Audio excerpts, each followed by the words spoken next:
We got some breaking news from Congress surrounding the fourth stimulus check. And you guys have to know that millions of people are facing evictions as President Biden lets protections for renters expire. And millions of more Americans across the country will be losing their unemployment benefits very soon as well. So guys, we have a ton of views to go over in today's video. But first, be sure to subscribe to my channel and give this video a like. So according to political news, Mitch McConnell might be in support of President Biden's infrastructure bill, which means that we might get a fourth stimulus check sooner than later. Now, the Senate Minority Leader stayed quiet for weeks but finally tipped his hand on Wednesday afternoon. He told the Democrats and Republicans that he would support moving ahead on the bill. So finally, everybody, there is great cooperation going on in Congress, and they finally might send out the fourth stimulus check to the great American people.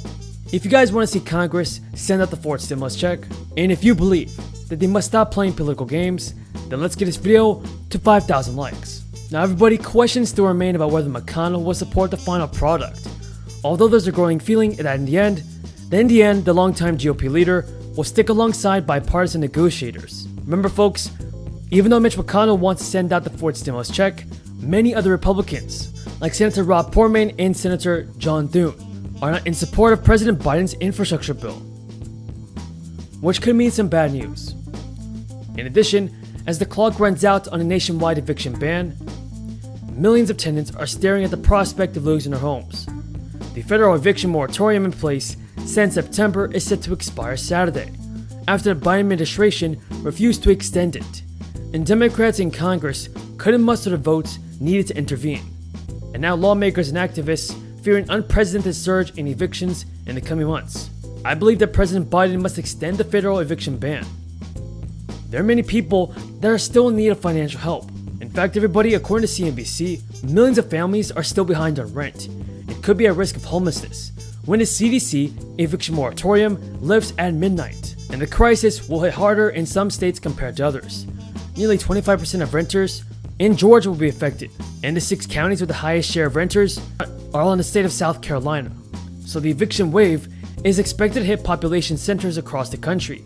Housing advocates point to renters in Ohio and even Texas, and certain parts of the Southeast, and even in the state of New York. There's also a big concern because it has been especially slow at distributing rental assistance funds for the hundreds of thousands of people that live there. I ask unanimous consent that the Senate proceed to legislative session for a period of morning business, and that upon the conclusion of my remarks, the Senate resume executive session as under the previous order.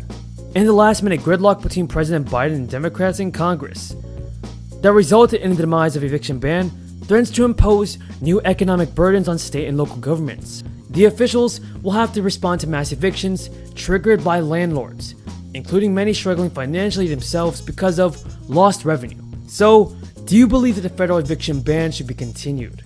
Tell me your thoughts on this, everybody, in the comments below. Now here's what President Biden says on this.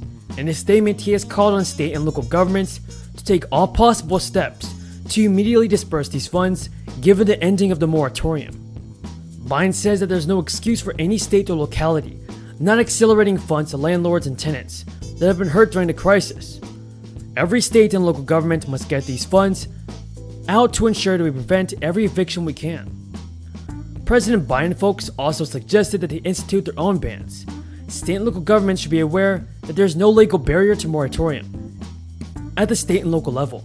Folks, enhanced jobless benefits, which include $300 weekly bonus checks as well as assistance for freelancers and the long-term unemployed, are itching closer to the expiration date of September 6th. Some 2,000 states had already chosen to pull the plug early on crisis-related coverage, with governors in those states claiming the benefit was disincentivizing out-of-work residents from filing jobs.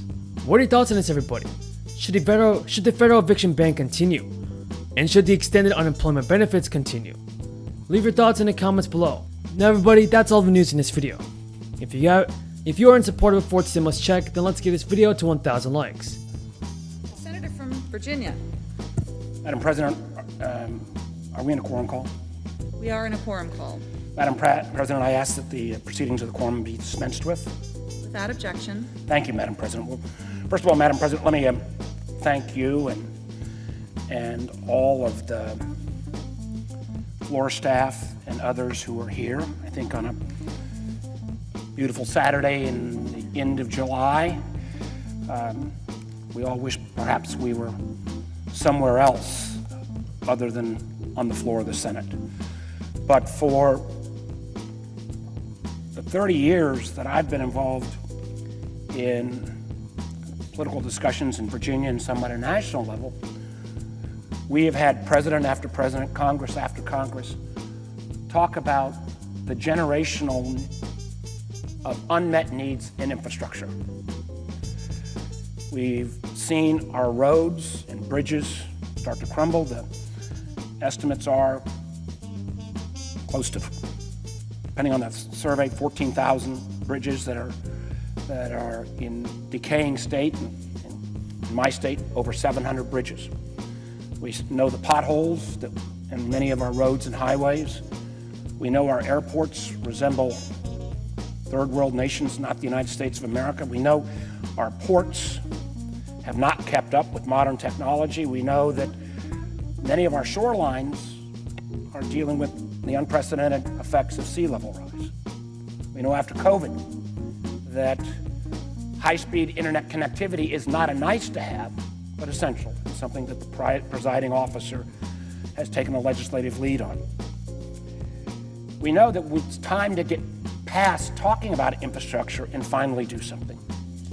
That's why I've been proud to be part of this bipartisan effort, working with the White House to produce a historic piece of legislation, $550 billion of new spending over 5 years that in every category I just mentioned will make historic investments.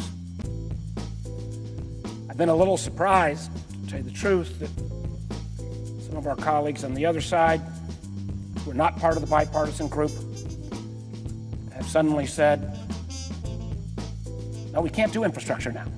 They were all for it. President Trump was in. Now they find excuses why not. I have to also tell you, I've been a little bit surprised even on some of the colleagues on my side of the aisle.